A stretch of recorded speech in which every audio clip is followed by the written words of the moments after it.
Boa noite, minha gente. Tudo beleza com vocês?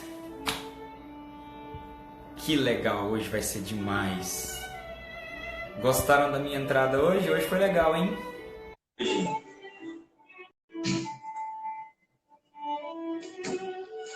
É isso aí, senhor Ivan. Todo mundo juntos.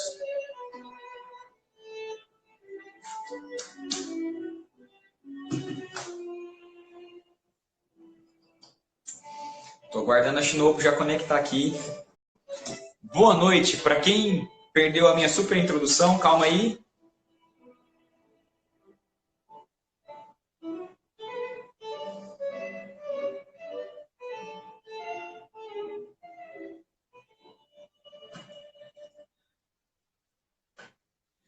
Tudo beleza com vocês? Eu tô esperando a Shinobu conectar. Opa, opa. Ah! Boa noite, Boa noite, mocinha. Tudo jóia? tudo jóia? Você viu que bonitinho que ficou?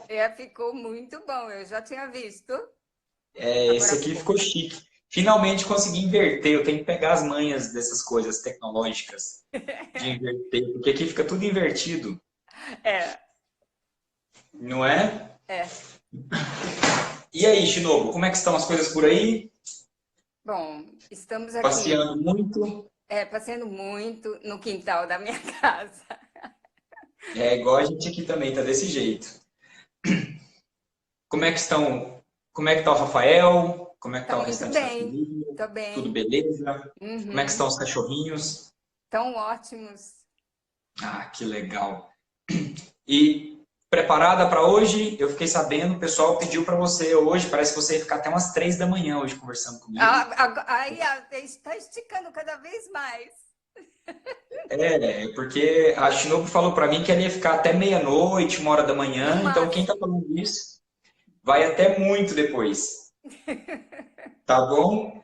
Shinobu, vou começar aqui para a gente não perder muito tempo, porque hoje vamos falar sobre muitas coisas. Então, primeiro eu vou começar agradecendo por você ter aceito o meu convite. Hoje foi muito legal porque teve gente me mandando mensagem assim: como você conseguiu isso com a Shinobu? Eu falei: eu tenho moral, eu tenho as mães. Mas eu acho que a galera inteira que ficou falando assim: Shinobu, pelo amor de Deus, venha Shinobu, e a gente conseguiu. Então, estou muito feliz da sua presença aqui. Vai ser para mim está sendo uma honra muito, muito grande, porque eu sou seu fã. E desde que Na a gente se viu realidade, pela quem está primeira vez, agradecendo sou eu. na, e então, assim, a ideia dessas lives, desde que eu comecei, estou muito feliz pelas pessoas que eu mandei convite. Tem uma galera que aceitou, que está participando, e a ideia é que nesse momento que está todo mundo só falando de coisa ruim, só notícias ruins, a gente tentar, vamos falar assim, levar esperança, levar ideias, levar experiências, pessoas conhecerem outras pessoas, reverem algumas pessoas, mesmo que seja nessa distância, mas a gente ficar próximo de pessoas especiais como você. Tá Ah, bom? Então, estou obrigada. muito feliz, estou com muita saudade de você, tá bom? Depois a gente vai ter que marcar uma. Acho que eu vou ter que ir aí agora, porque para pagar a visita, porque você veio aqui já tem um tempinho e eu tenho que voltar aí. Mas, então, a ideia hoje. Primeiro, eu quero, logicamente, que você conte um pouco da sua história, da sua experiência, lá de pequenininha até hoje. E depois a gente vai falar sobre o nosso tema, sobre aulas coletivas, tá bom? Mas então, vou voltar a agradecer muito, muito, muito. Eu sou seu fã. Se o Rafael estiver aí, depois eu quero ver ele aí. A galera quer Tá ver bom, o ele tá do aqui, sim. Rafael. Inclusive, queremos o Rafael aqui depois, hein? Já fala para ele que eu vou ter que deixar uma marcada com ele aqui. Tá legal. E então, com vocês, Shinobu. Shinobu, conta um pouquinho. Quem és tu? De onde veio? Onde estás? E onde quer chegar conosco? Nos levar, tá bom?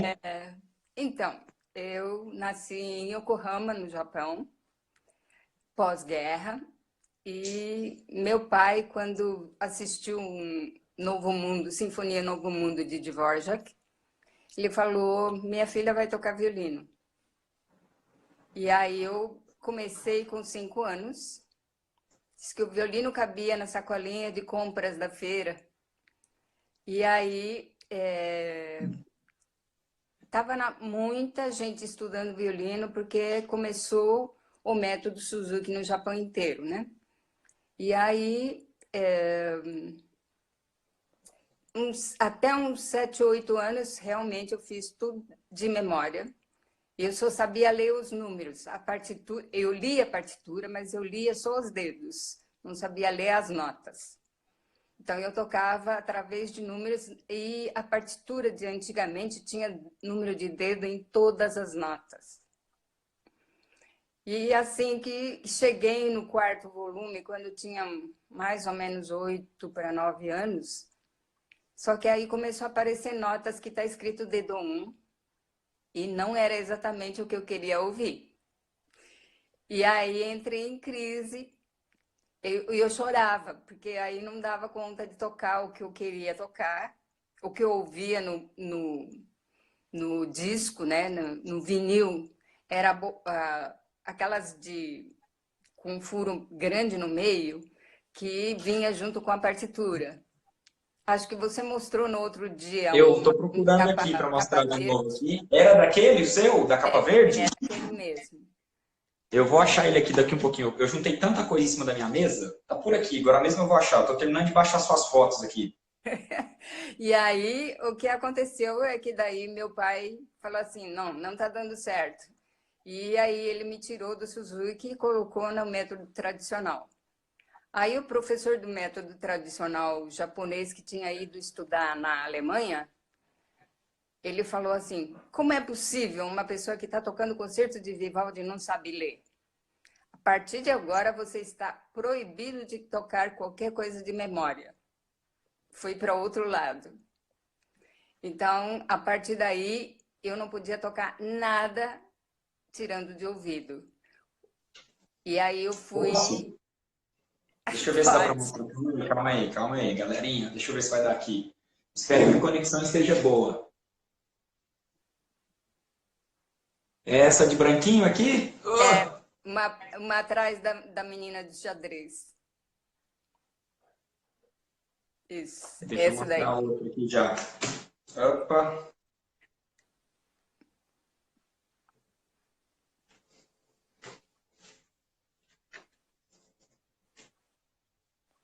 Isso, acho que eu estou tocando Brilha, Brilha, Estrelinha, tinha mais gente, né? Na outra Uhum. foto, estou tocando Moto Perpétuo. E que Legal. tem uma plaquinha no lado do palco dizendo o nome das músicas. Legal. Eu não vou entender porque está em japonês. É, Mas está bem exatamente. bonitinho aqui. E aí, Shinobu? E Você aí, foi estudar com um professor novo? daí o professor era tradicional, então aí eu fui para outro lado e eu fui proibida de tocar qualquer coisa de memória ou tirar de ouvido. E que música, estudar seriamente a música era para ler a partitura e tocar através da leitura. E aí, meu pai resolveu imigrar para o Brasil, aí eu vim para cá. Daí, como eu não sabia falar português, então eu parei por uns 5, 6 anos. Mesmo porque meus pais falaram assim, não conheço ninguém da área da música, não tenho conhecimento dessas pessoas, então a gente... E, inclusive, assim, a vida era incerta para meus pais, né? Tinha que sustentar e não tinha emprego. Meu pai imigrou como se fosse um agricultor. Mas ele nunca fez agricultura nenhuma, né? Então, ele tinha que fazer o negócio dele. E ele era, assim, meu pai era muito pesquisador. Então, abrir negócio e cobrar dinheiro das pessoas era uma coisa inimaginável. Totalmente oposto do que ele era. Então, ele abriu oficina de automóvel e ninguém pagava. Eles falavam, posso experimentar? E ia experimentar e nunca voltava, né? Ah, não, gente. Era assim, foi por anos e anos, aí ele investindo, porque ele trouxe muito dinheiro, né? Ele vendeu a casa, que era em Yokohama, que é onde passou, assim, perto da estação de Yokohama Novo, que passou trem-bala, né? Então, o terreno era muito caro, tinha casa, então ele trouxe tudo isso de dinheiro, mas, assim, por anos, ele não conseguia sustentar a família desse jeito, né? Então, aí ele foi trabalhar em GM quando a gente mudou para São Caetano. E aí, entrei na Fundação das Artes, onde eu conheci o Rafael. Aí, quando ele me conheceu na época, eu não sabia ainda falar muito bem, trocava artigos, eu falava a Fusquinha, esse tipo de coisa, o tempo todo, e ele me corrigia, assim, falando, a Fusquinha termina com A, mas é o Fusquinha. E eu não entendo, eu falava assim, eu não entendo, se termina com A, tem que começar com A, né? E foi assim. E desde essa época, então, nós vamos fazer 50 anos de namoro. Ó, Este ano. parabéns, meus queridos. Obrigada. Tem que vir aqui para Goiânia para comemorar, vamos. Depois da pandemia, quem sabe? Depois, né? Agora não, hein? Espera, espera. Então, foi assim que comecei o violino. E eu fiquei bastante tempo parado, né, quando cheguei no Brasil. Mas um dia, quando eu vi alguém na rua andando, uma criança carregando caixa de violino, eu falei assim, eu fazia essa atividade. Aí me bateu a vontade de tocar. E aí, quando eu perguntei para minha mãe, assim, eu posso começar a reestudar violino? Eu me viro para arranjar professor. Daí ela falou, olha, a gente não conhece ninguém nessa área, se você se vira, tudo bem. Então, foi assim que eu cheguei na Fundação das Artes. Uhum. E aí, quando chegou lá, você já tinha feito uma parte de tradicional já no Japão. Sim, uhum. E aqui também fui fazer tradicional, né? Na época não tinha mesmo método Suzuki. Daí eu fui para o Japão, de bolsa da província japonesa, e aí eu passei um mês lá em Matsumoto, fazendo bastante aulas com Suzuki, assistindo muitas aulas com ele. E aí, quando eu voltei, entrei na Sinfônica de Campinas, aí comecei a trabalhar já como músico profissional. Que legal. Quando, né? Hum? Ele está perguntando quando. Não, eu não vou falar quando que foi. Rafael, depois eu te pergunto. Ele sabe, né? Depois eu vou entrevistar ele. Ele deve ser o cara das datas, então. Shinobi, aí, a sua formação técnica de graduação, mestrado, doutorado, se eu não me engano, né? Uhum. Como é que foi essa história? Foi dentro da metodologia SUS? Foi alguma coisa relacionada à pedagogia? Como é que foi essa? Totalmente nada a ver. Só tudo em performance. Mas quando fomos fazer doutorado, quer dizer, meu marido foi fazer doutorado na cidade de Iowa. Aí existe uma escola Suzuki muito grande lá, que tem 600 alunos, onde o Fábio e o Felipe estudaram, né? E aí eu fui trabalhar como professora do método Suzuki. E aí o que eu aprendi, bastante coisa na prática, né? Lá, desses 600 alunos, tem 5 orquestrinhas de cordas. Desde criança de 5 até uns 7 anos, pré-leitura, né? Então, eles tocam coisas bem mais simples. Não que eles não só saibam tocar simplesmente. Eles sabem tocar, são crianças de 4, 5 anos que já estão num concerto de Vivaldi. Só que eles não sabem ler, né? Então, a partitura, eles começam com uma partitura, assim, realmente, assim, bem iniciante para eles lerem, mas no final do ano, quando eles apresentam essa orquestrinha, tem uma qualidade de som que a gente fala assim, nossa, criancinhas tocaram melhor do que as outras crianças maiores, sabe? E aí foi bastante, assim, aprendizado na prática, né? Eu também, no fim, meio que entrei fazendo doutorado. Então, nós dois fazendo doutorado, as crianças tentando aprender inglês.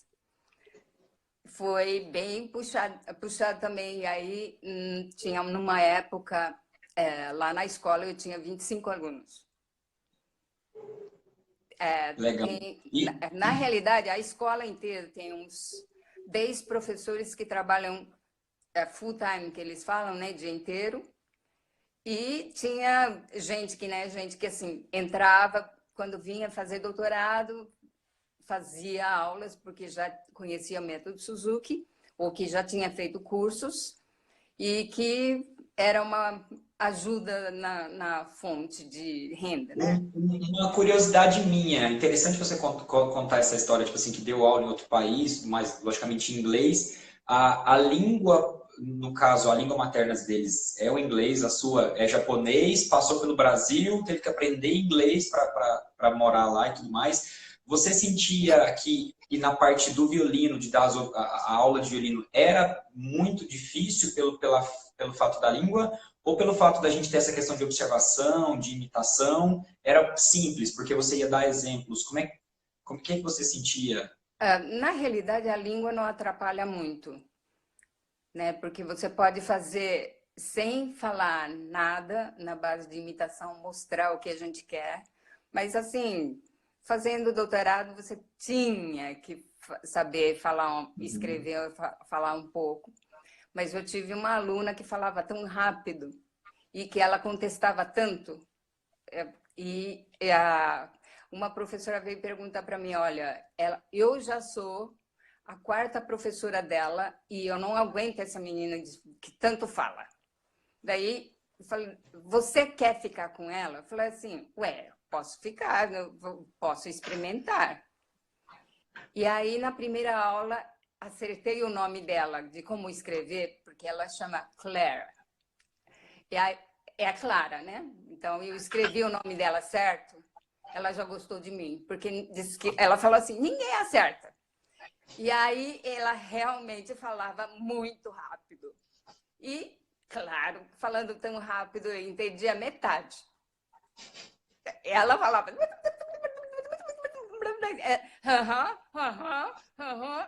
Agora vamos para violino, né? Era assim. E, no fim, na escola, ela tocava oboé, porque ela falou assim, tocar violino na escola não tem graça nenhuma, é tão fácil para mim que eu prefiro tocar outro instrumento. E ela tocava oboé e fazia aula de violino comigo. E até hoje nós mantemos amizade com essa menina. Quando a gente vai para lá, visita a casa dela. Infelizmente a mãe dela faleceu ano passado, mas a gente viu ela ano retrasado. Nós fomos para lá. É assim. Que interessante. E aí voltaram para o Brasil, de Iowa foram para outro lugar, como é que foi? Não, essa foi a última cidade que a gente saiu, assim, longamente, né? Ficamos 5 anos, de 92 a 97. E aí já voltaram para Campinas. E já voltamos para Campinas, porque o Rafael tinha que voltar para a Unicamp. Ele já trabalhava na Unicamp, né? Então, ele tinha que voltar para a Unicamp e aí nós voltamos para cá. E como é que foi a sua história com a irmã Maria? Porque é bom fazer até um link com ontem, com a Simone. Simone, né? Como é que foi a sua história, tipo assim, com a comunidade Suzuki do Brasil? Como é... Então, muito A gente tem engraçado. um tema para falar, mas a sua história tem que sair hoje. Tem que sair muita coisinha hoje. Se prepara. Falando um monte de nomes, etc. Por exemplo, a Ana Corini, que traduziu o primeiro livro, Educação e Amor, foi a minha aluna. Mas ela falava alemão. Ela era professora de física na Unicamp. E ela falou assim, eu posso traduzir porque eu entendo alemão. E a Waltraud, que é a mulher do Suzuki, mandou versão em alemão para ela. Nossa! E aí ela traduziu para português, mas o original em japonês é do jeito que o Suzuki falava. Né? Então, tem muita coisa assim, para escrever correto gramaticalmente, fica bem difícil. Isso já traduzido para alemão, para depois traduzir para português, Imagine como é que foi a história toda. Então, essa edição verde que a gente tem hoje já é a terceira edição, melhorando em português. Ah, então nós já temos 3 edições, só no Brasil isso. Isso. Aquela, eu acho que foi ela que mostrou uma vermelhinha, seria da Corina. Então, antes da vermelhinha era cor-de-rosa. Ah, gente, você tem ela? Eu tenho. Depois você vai ter que colocar uma fotinha lá no seu Instagram pra gente ver. Nossa, eu gosto mais de ver essas coisas. Que legal! Depois E ficou vermelha e depois ficou verde. Uhum, interessante. E com a irmã Maria, como é que Então, foi? do jeito que ela contou, né? Teve vários encontros, assim. Na realidade, a irmã acho que ficou conhecendo o método Suzuki um pouco antes de 1980, né? E aí ela ganhou esse livro de presente de alguém que tinha ido para os Estados Unidos. E falaram assim que esse era método em grupo que funciona muito rápido e que faz as crianças aprenderem muito rápido. Então ela já estava muito interessada e aquela história que ela contou de 1980, 81, que quando o John Kendall veio, Em 80 que ele veio. 80, né? Então, eu cheguei em 81, né? De volta de Londres. A gente foi estudar Uhum, lá também. E uhum. aí, Não, então foi depois. O John Kendall veio depois, porque já era minha aluna. Em 86 que ele veio de novo, que ela falou, Não, se eu não me primeira vez engano. ele veio em 81, Eu, 82. pelo que eu entendi que eu anotei ontem, veio em 80 e depois em 86, que está aqui. Talvez tenha vindo É outro, porque não sei. eles foram participar desse encontro com John Kendall como minhas alunas. E Ah, aham. a Corina contou para a irmã, nessa ocasião, que eu tinha sido aluna Suzuki. E a irmã falou assim, a gente está procurando quem conhece um pouco melhor. E aí, como ela falou, eu era aluna, né? Na época, não era professora. Então, na realidade, assim, como professora, para dizer para as pessoas, eu não conhecia muito mais coisa. Eu estudei desse jeito, né? Mas foi assim. E aí, um dia, no final de 81, começo de 82, a irmã bateu na minha porta. Ela saiu de Santa Maria, veio para minha casa, lá no estúdio, falar assim: olha, eu vim convencer você a trabalhar como professora Suzuki, porque a gente precisa ter mais conhecimento no Suzuki para aproveitar esse método do jeito que as pessoas estão falando. Funciona e a gente quer que esse método funcione aqui no Brasil. E aí, logo em seguida, quem voltou para o Brasil, que estava morando nos Estados Unidos, foi o Fred. Ele estava fazendo o mestrado dele em Boston, e aí ele viu como funciona. Então, ele também voltou para Porto Alegre e falou isso para tio Zequinha, para o Carlos Alberto, aquele povo que está lá ainda, né? E falou, olha, funciona assim. Na realidade, no início, lá em Porto Alegre, eu acho que foi o Fred quem fez esse trabalho de divulgação do método Suzuki, mesmo porque acho que ele trabalhou num projeto Espiral lá no Sul, né? Uhum. Foi assim. Então, ela que falou, você tem que trabalhar. Por que você não trabalha com o método Suzuki? Eu falei, porque do jeito que eu aprendi, na época, quando eu aprendi, só lia os dedos e não funcionou para mim. Então, eu tenho dúvidas se isso funciona ou não. Aí, quando eu fui para os Estados Unidos, eu vi que realmente os americanos já fizeram vários métodos para ajudar a leitura, etc., e que essa parte já estava sendo sanada, né? Todo E mundo quando tem você, livro de... e quando você encontrou com a Maria, desculpa te interromper, mas quando você encontrou com ela, você não dava aulas. Eu dava aulas da maneira mais tradicional. Aham. Ah, legal. Aí só quando você foi, viu, E na aí prática, a parte quem pedagógica. assinou de hoje, porque confirmou, né? Eu estudei desse jeito, No Japão, Suzuki falava, né, que não precisa aprender a leitura, porque tem aula de música na escola, né? E realmente tem aula na escola. Só que nível de leitura de quem toca concerto de Vivaldi com livro de leitura da escola para cantar é outro nível de leitura, outra velocidade e muitas vezes não tem tanta dificuldade rítmica, né? Então, eu sabia ler na escola, mas isso não significa que eu sabia ler as partituras do violino, porque chegando no concerto de Vivaldi não é um leigo que vai ler músicas, né? Decifrar tudo aquilo lá para tocar. E isso é interessante, fazendo até um gancho com a minha experiência que quando eu dei aula no projeto social, porque as professoras de teoria, elas falavam assim, a culpa das crianças não lerem partitura era do professor de violino, que dava aula para 10 crianças uma vez por semana, e não dela, que era a professora de teoria, que dava aula 2 vezes por semana de 1h30. Aí os meninos não aprendiam a ler, porque ela falava assim, gente, vocês tocam as coisas muito difíceis. A quinta música, que seria 20 criancinhas, já tem notas de 1 tempo e meio, já tem pontuada, já tem anacruse.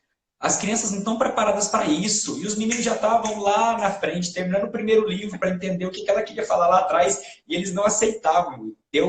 Foi tenso tentar explicar aqui. Eu não estava ensinando eles a lerem, estava ensinando eles a tocar violino. E eu falei, e a culpa não pode ser minha. A minha parte eu estou fazendo bem feita. Eles estão tocando violino.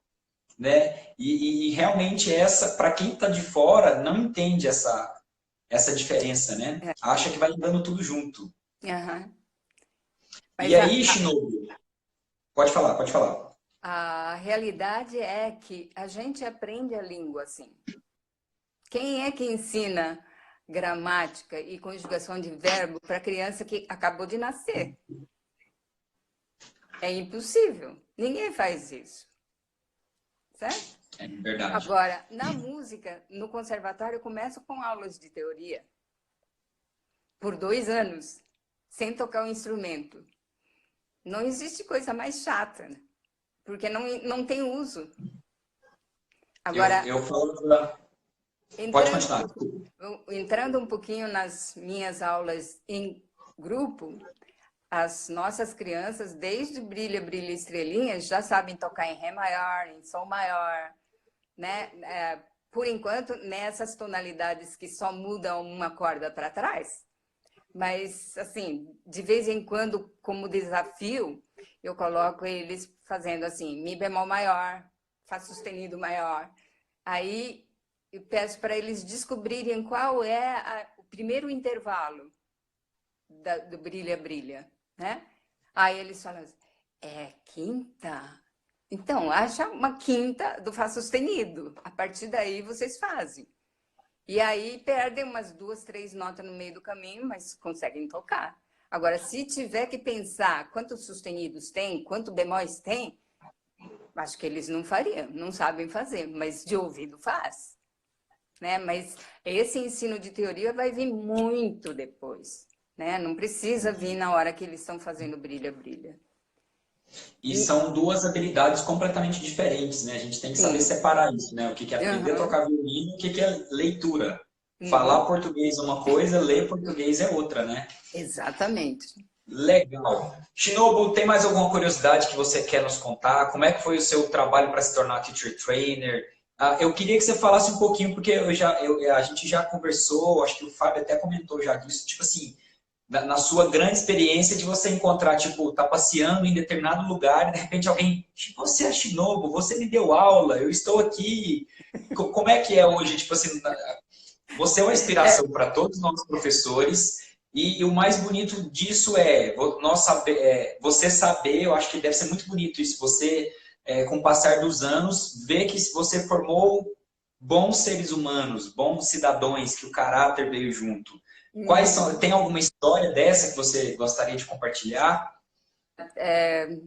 Não sei quanto tempo, 3 anos atrás, eu fui de chaveirinho do Rafael para uma conferência em Texas.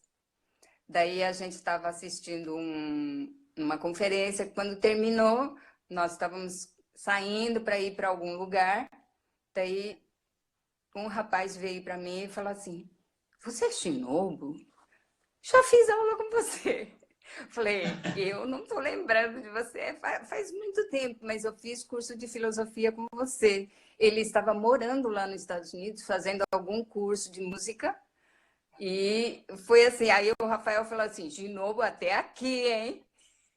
Porque era conferência de música, mas de música popular, né? Que o Rafael e o Edu Lobo foram tocar peças de Radamés Niátali, uma suíte de Radamés, e aí eu fui de chaveiro, e foi assim, que aí ainda nessa mesma viagem, nós fomos para Miami, que o Rafael e o Edu iriam dar masterclass, não sei o quê. Quando chego lá, Shinobu, o que você está fazendo aqui na faculdade? O pai de um aluno Suzuki lá de Brasília estava terminando o doutorado lá, e aí ele me viu e falou assim, lembra de mim? Falei, e agora, de onde que é mesmo? De Brasília, não sei o quê. Daí, provavelmente, ele já estar de volta em Brasília, trabalhando na universidade. É Que assim, legal. várias vezes, assim. No seu curso, lembra? Como é que ele chama? Augusto? Luciano. Não, o Luciano é o professor. Né? Veio um aluno Sim. que era lá do Alto do Céu. Eita, Do agora... projeto lá em Recife. Agora não tô... Otávio. Otávio, esse mesmo. Uhum. Uhum.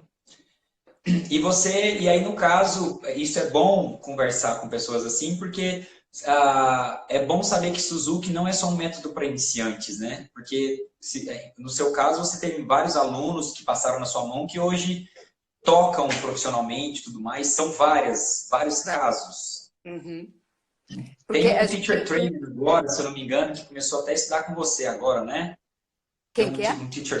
Um teacher trainer brasileiro agora, que ele começou a estudar com você também, não foi? Violino? Acho que é Fábio. Ele não é teacher trainer. Ele tem mestrado em Suzuki. O Fábio? Ele foi estudar com o Carmel, lá em Albuquerque. Mas ele terminou a Unicamp fazendo engenharia química. E aí, no mestrado, ele falou, eu vou fazer mestrado em violino. E foi para Albuquerque, ficou lá 2 anos e estudou com Carmelo e fez mestrado Suzuki junto. Que legal, ótimo. Mas eu estava contando ainda de um outro ainda, um tal de Fábio dos Santos também, que eu acho que ele começou... também começou com você, né? Deve ser muito legal isso, falar assim, não, aquele ali foi meu aluno. Ai, ai. O Fábio está falando aqui que ele entendeu a piadinha, ele pegou. Ai, ai. Shinobu, mais alguma coisa que você queira falar antes da gente começar a falar, ou vai aparecendo com o tempo? Mas foi muito legal. Essa parte aqui eu queria muito falar dessa parte histórica, como é que eu vou colocar a palavra? Do que você tem de resultado, né, com seus alunos. Isso é muito bonito para a gente, é uma inspiração muito grande para a gente. Na realidade, diferente de muitos professores de violino, a gente não incentiva as pessoas a continuarem sendo profissionais em música, né? Porque através de música a gente conquista muitas coisas, né? E isso leva todo mundo a ter sucesso na profissão que eles escolherem, né? Então, assim, foi bastante rico nossa comemoração de 35 anos, quando a gente faz já 4 anos, porque ano que vem nós vamos fazer o de 40 anos, né? Nós convocamos os ex-alunos para virem tocar e a gente conseguiu várias pessoas para participar junto com a gente, que foi muito lindo. O ano que vem está aberto para todo mundo que já fez curso com você também? Com certeza, com certeza. Então beleza. Ótimo. Galerinha que está por aí, bora todo mundo pro... O ano que vem, então, 40 anos de Centro Suzuki Campinas. Sim. Ah, beleza. Eu tô nessa então, hein? O ano que vem eu quero ir tocar com a Shinobi, então. Eu já fiz muita bagunça nas minhas aulas coletivas com você, especialmente lá em Mojimirim. Foi muito legal aquela baguncinha. Foi Lembra? legal. Mas Uhum. eu não vou fazer essa no dia da apresentação. Vou ficar, ó, tá bom? De novo, então vamos lá. Nós temos que falar um pouco sobre aulas coletivas. Foi até bom você falar que algumas pessoas têm muito essa ideia que o método Suzuki é aula coletiva. Uhum. Porque vê as apresentações, vê muita coisa relacionada à parte coletiva, ao resultado, né, Uhum. disso. E a gente sabe, acho que a maioria está aqui, mas é bom até depois você comentar essa diferença da aula individual e do coletiva. E então fala um pouco para a gente sobre isso. Dentro do método Suzuki, o que é aula coletiva, o que é a aula individual, para que serve? Com você, Aham. mocinha. Na realidade, o método Suzuki precisa entender que existe as duas aulas diferentes, né? Uma que é aula individual, que é a criança é cuidado, ah, na realidade, parte técnica, parte musical, emissão de som, começando com a prioridade, né? O que é prioridade no método Suzuki? Que é ensino por prioridade, né? Que é a primeira coisa que a gente tem que ter uma boa postura, porque a criança que consegue manter uma boa postura é aquela criança que consegue tirar som mais fácil, os dedos funcionam melhor, né? Então, é por isso que muitas vezes na primeira peça, Brilha, Brilha, Estrelinhas, a gente demora bastante, porque naquela primeira peça a gente tem muitas informações para dar para as crianças. Na realidade, quase base de todas as todo aprendizado de instrumento está lá. Então, se a gente trabalhar correto aquela parte, na realidade, o resto, as crianças já começam a fazer muita coisa por sabendo o que tem que trabalhar, né? Então, esse é feito individualmente. Agora, na pandemia, que a gente não está fazendo aulas em grupo, a gente está sentindo assim que as crianças estão aprendendo a música e não flui, está mais difícil de fluir, né? Elas erram uma notinha aqui, outra notinha ali, às vezes erro até o ritmo, um pouco assim, nas notas compridas eles comem, né? E essas coisas, quando a gente está fazendo na aula em grupo, é muito bem cuidado. Inclusive, no nosso estúdio, as crianças todas aprendem a respirar, dar a entrada no primeiro volume. Então, enquanto a gente está fazendo a aula, eu escolho uma criança para vir na frente e ele vai ter que ser o líder. E o líder vai ter que respirar, e esse respirar aparentemente assim, não é muito difícil, a gente está fazendo isso o tempo todo, mas respirar como um sinal não é tão fácil. E tem crianças que ficam assim, não, eu não quero ir na frente para fazer. Daí eu falo assim, olha, tenho certeza que todo mundo já pulou na piscina. Na hora que pula na piscina, antes de pular, o que você faz? Aí todo mundo respira. Então, tocar violino é mais ou menos assim. Respira, depende da profundidade que você quer entrar, você vai respirar mais. Ou você vai só entrar bem rasinho, então respira menos. E é assim que vai ter que ser. Na hora que eles experimentam, eles respiram, dão 3 respiros. Assim, aí não sabe qual é que tem que entrar, né? Fala, então, tem que ser só um. E aí a gente vai explicando, treinando as crianças, né? Então, não sei se foi o Graton que falou que as crianças não sabem aprender, que não sei o quê. Aí eu pensei, cá, com meus botões, assim, minhas crianças sabem, né? Porque eles treinam isso o tempo todo na aula em grupo. Às vezes sendo o líder na frente ou tendo o líder que faz esse gesto para você para poder respirar, poder aprender, dar a entrada junto para todo mundo, né?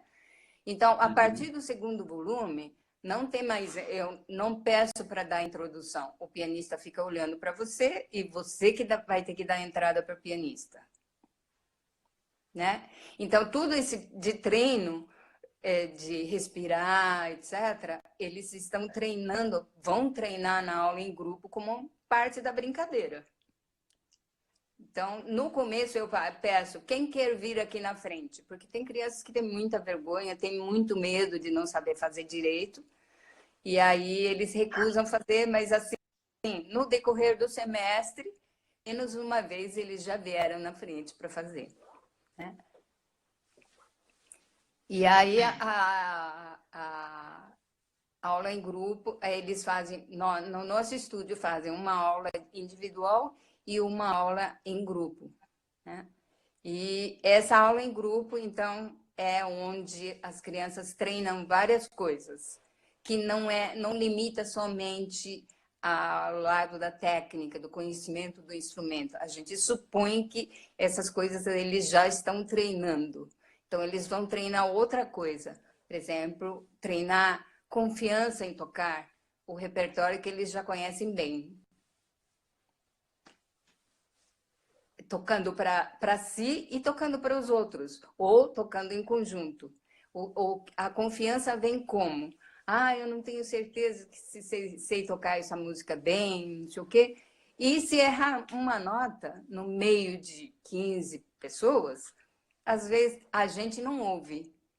Mas eles falam assim, Shinobu, toda vez que eu erro, você está olhando para mim. Falei, não estou só olhando para você, eu estou olhando o tempo todo para todo mundo. Né? E eu estou observando a reação de todas essas crianças.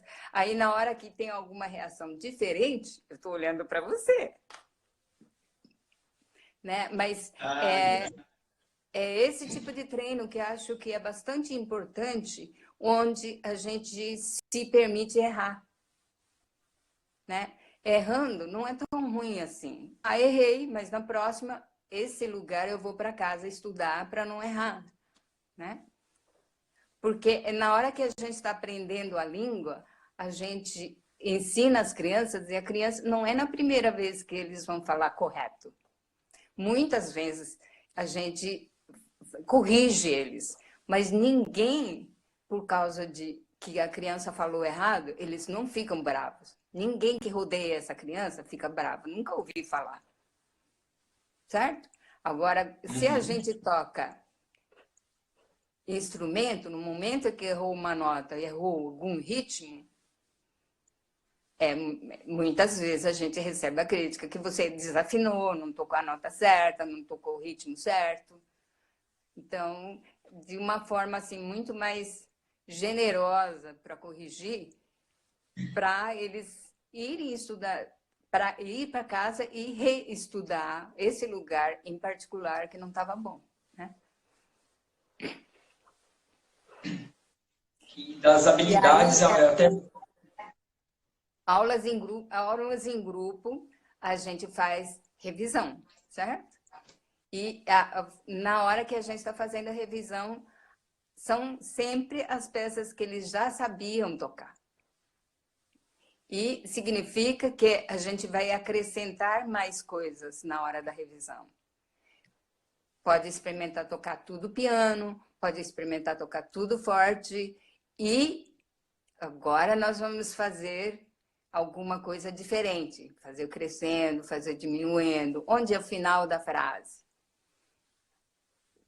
Tudo esse tipo de coisa eu trabalho para fazer na aula em grupo, muito mais... Quer dizer, se faz na aula individual, mas em grupo o resultado aparece assim, grandiosamente, né?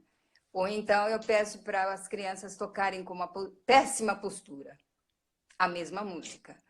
Aí eu pergunto a opinião dos pais que estão assistindo, assim, os papais, o que vocês acharam? Aí, em geral, os pais falam assim, nossa, o som tá áspero, né? Tá feio, né? E aí, agora, melhor postura possível. Agora vamos tocar essa música, assim, bem bonita. Aí, depois que tocou, a gente pergunta para os pais, assim, nossa, como muda de som, né? A gente não sabia que somente a postura faz tudo isso de mudança.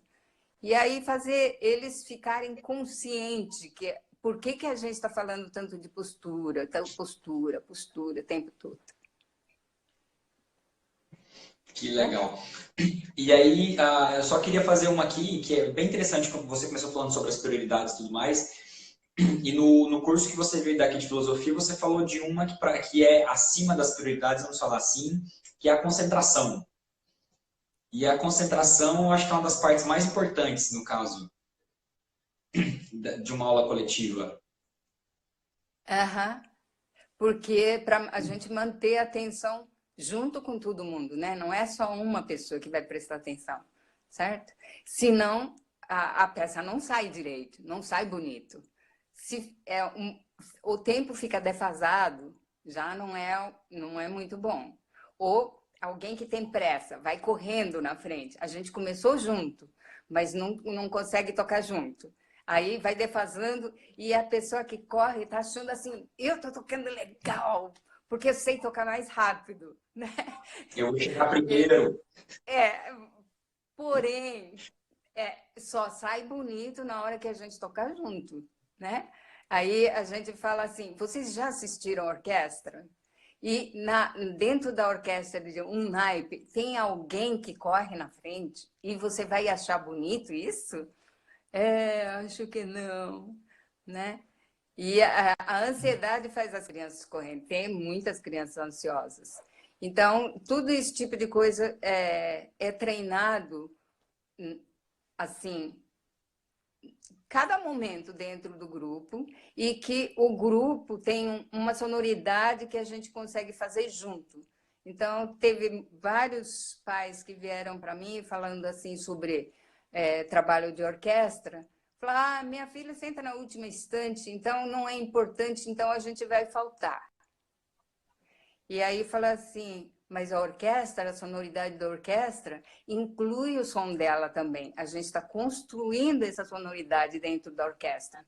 Então, se senta na última estante ou não, não faz a menor diferença. Ela é a parte da orquestra, né? Ou parte do grupo. Então, a gente tem que fazer os pais entenderem que não é só a primeira estante que é importante. Todas as estantes são importantes, né? É muito mais educação para os pais do que para as crianças, né? As crianças entendem bem toda essa parte. E as crianças que falam, mãe, eu não posso faltar no ensaio da orquestra, não posso faltar na aula em grupo, né? Porque eles gostam de vir, gostam de participar. E essa é outra coisa importante na aula em grupo, que a aula em grupo não pode ser monótona, para eles falarem assim, outra vez brilha, brilha estrelinhas. Nossos alunos de quinto, sexto volume tocam brilha, brilha estrelinha, junto com as crianças pequenas, mas aí eu proponho para eles, vocês podem tocar na quarta posição, fixa. Não pode voltar para a primeira posição. Fica lá, acha a nota e faz. Então, enquanto eles estão lá no fundo, tá fazendo um somzão bonito e tá estudando quarta posição fixa ou terceira posição fixa. Não importa qual. Eles escolhem, eles fazem. Enquanto as criancinhas iniciantes tá fazendo na primeira posição. E aí, então, a coisa importante da aula em grupo que eles aprendem várias coisas na aula em grupo, que é disciplina, ser comandado por alguém que é líder, a linguagem de cada música, expectativa de trabalho em conjunto, né? Porque senão não tem resultado. E aí, quando tudo isso vai ser... sai legal, aí autoestima, motivação é muito, muito alto, né? Prazer de tocar e vai ter muita amizade entre os alunos. Então, teve uma época, assim, faz bastante tempo, até uns 10 anos atrás, quando eu tinha ensaio de orquestra ou aulas em grupo, os pais vinham buscar, tinha muitos pais que não vinham para ensaio da orquestra. Então, os pais vinham buscar quando terminavam. E aí os pais ficavam esperando quase 20, 30 minutos depois do ensaio, porque as crianças não queriam mais ir embora.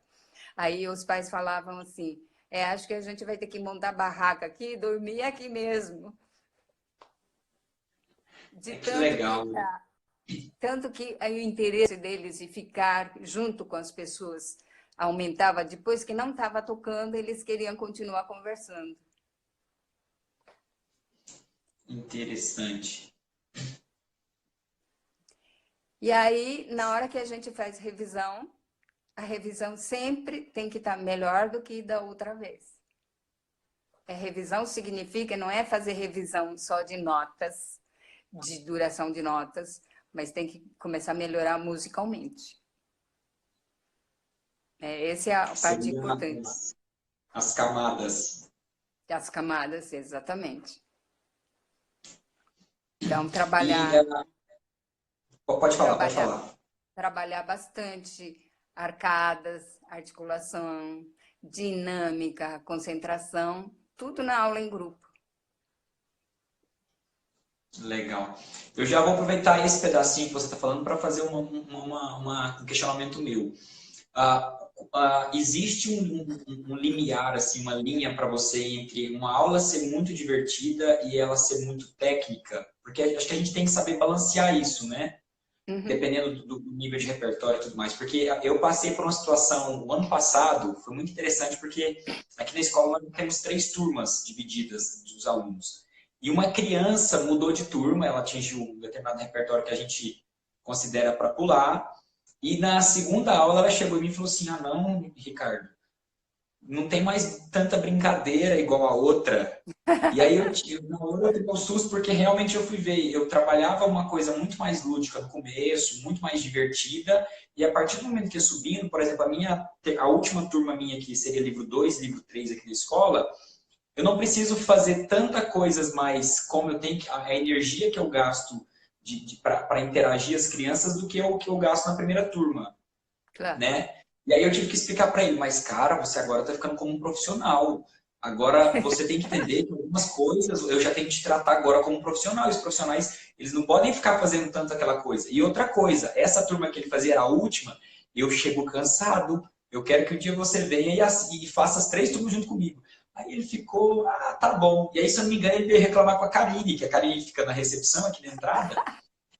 Não, o tio Ricardo não faz mais as brincadeirinhas e tal, mas ele era o menorzinho da turma, não entendeu. Então, tem como que você trabalha essa ideia? Tipo assim, eu não sei se você faz, existe uma diferença que você sente entre as turmas dessa parte mais divertida em relação a como fazer o grupo? Como é que funciona isso, especialmente para as crianças? Depende do que você considera divertida, né?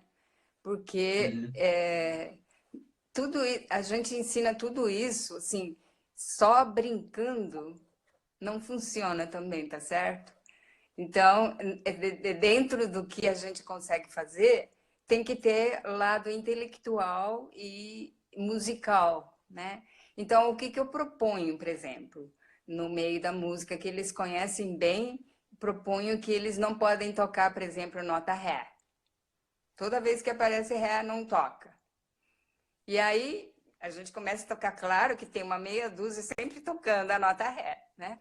E aí, na terceira, quarta vez, fala assim, quem tocar nota Ré vai para o centro do círculo. Aí, como ninguém quer, eles prestam tanta atenção. Aí é o início, bom, pode não ser só início, mas é concentração funcionando. Porque eles estão pensando na nota enquanto está tocando e que proposta é não tocar algumas notas, né? E se você perceber que isso começou a ficar fácil, aí eu acrescento o movimento corporal. Tem que marchar, tem que ir para frente, tem que ir para trás, contar 4 para frente, contar 4 para trás, etc, etc. E aí todo mundo acha divertido, mas eu estou trabalhando a concentração e eu acho que é bastante importante isso. Esse caso do meu aluno foi porque, tipo assim, o que que aconteceu? Eu acho que ele estava na turma menorzinha e aí eu tento dividir, tipo assim, o pré-brilha, brilha, livro um, livro 2. E aí ele mudou de turma, então na outra turma ele chegou tocando menos repertório. Então, para ele, a outra turma, ele aproveitava a aula inteira, né? Ele não, eu acho que ele não, mas depois ele entendeu e tudo mais, mas assim, foi muito interessante a observação que ele fez, né? Então, e aquilo para mim, e a Karine, você conhece, a Karine. Ricardo, por que que o fulano veio falar comigo? As suas aulas, não, eu vou lá ver as suas aulas, e ela assiste mesmo, né? E eu falei, ferrou, minha chefe aqui, para quem não conhece, Karine é minha esposa, ela que comanda tudo aqui. E aí eu falei, e agora? Então, tipo assim, aí eu tive que aprender, e é bom por experiência, né? De você saber como levar a aula. Foi bom que você falou sobre brincadeira, se tem uma parte de coisa. Eu não sei, eu falo muito isso, é até bom virar uma discussão aqui, mas assim, eu falo muito até para pais dos alunos, que eu tento pensar que a minha escola, a palavra brincar, ela não, para mim, assim, eu não sei, é uma coisa minha, de tipo assim, de não ter muito essa parte que você falou, tipo, intelectual. A gente aprende brincando e tudo mais, só que eu gosto de falar assim, que a minha aula, ela é divertida, mas ela é séria. Porque se você usa, eu vejo muito assim, se eu falo muito para as crianças a palavra brincar, parece que não tem um objetivo, né? Não tem uma parte de aprendizagem. Quando eu falo que a gente vai fazer uma atividade divertida, opa, ela é legal, mas ela tem alguma coisa nela, né? Então, mas é interessante isso. Então, tipo assim, você vê isso também, que tem que ter uma... As suas turmas, elas, com o passar do nível, elas vão ficando mais sérias, vamos falar Sim, assim, em sim. sentidos até do tato, até pela idade das crianças, né? Uhum. Mas como fazer, como você vê essa ideia, tipo assim, de você ter várias crianças, sei lá, de 10 anos, de repente entra uma criança de 6 que tá no nível deles. Como é que você trabalharia isso? Como é que é? Olha, para mim não tem nenhuma diferença. Na nossa aula em grupo tem vários adultos aposentados que fazem parte junto com as crianças de 7, 8 anos, né? Porque o nível de conhecimento e agilidade musical são iguais. Eles começaram Uhum, não faz muito tempo. Não é por causa de idade que eles conseguem avançar mais rápido, certo?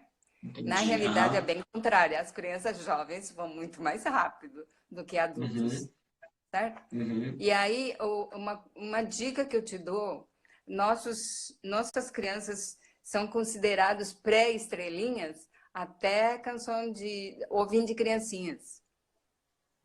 Hum, Por quê? boa. Justamente o que acontece. Quando eles vão para a aula em grupo do volume 1, não tem muita coisa para tocar, porque a gente sai do brilha, brilha, vai avançando nas músicas, né? Agora, se tiver só uma música para tocar, eles vão ficar o resto da aula sentado no chão ouvindo os outros, né? Então a Uhum. gente chegou à conclusão que a gente chama de pré-estrelinhas, mas que deixa as crianças chegarem mais ou menos até canção do ouvindo de criancinhas, que assim eles têm 5 músicas para tocar. Em geral, preenche bem o horário, né? E Uhum. para a gente poder trabalhar com as crianças que já estão no minuetos e não sei o quê, então aí eu peço para eles sentarem, aí quem toca minueto 1 ou 2 ou 3, levante e a gente faz. Mas aí eu concluo a aula fazendo todo mundo junto de novo. Interessante. Aham. De novo, a gente vai ter que cortar aqui que já deu uma hora. Meus queridos, fiquem aí porque teremos a segunda parte do... Cadê minha plaquinha, meu Deus do céu? De frente com o Seude. Voltamos para mais um bloco, tá bom, Tá Shinobu? bom? Tá bom?